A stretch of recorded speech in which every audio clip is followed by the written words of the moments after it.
अस्सलाम वालेकुम फ्रेंड्स, अब हम जा रहे हैं बाबा फरीद और ये है पाक की जमीन बाबा फरीद की नगरी।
अब मेरे ख्याल में कच्चा बुर्ज जहाँ पे अंग्रेज़ आते थे, और ये देखो ये ऊपर चढ़ के वो अंग्रेज़, ये तो अभी थोड़ा सा रह गया, काफ़ी ऊपर था ये पूरा पार्क पता नज़र आ रहा था, पूरे पार्क पता देखता है।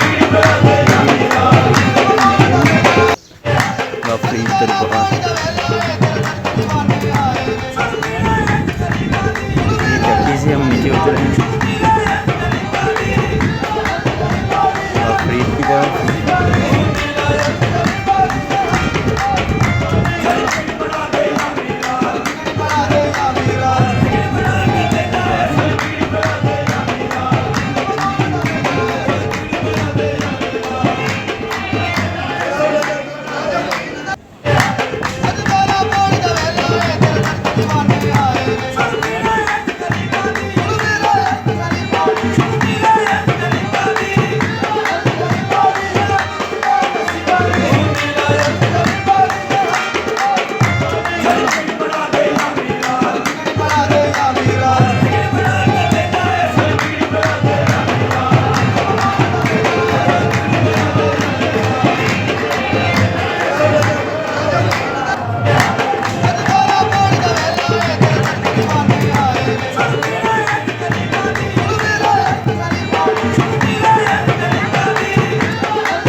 बाबा बदर दीवान जा रहे हैं हम, कहते हैं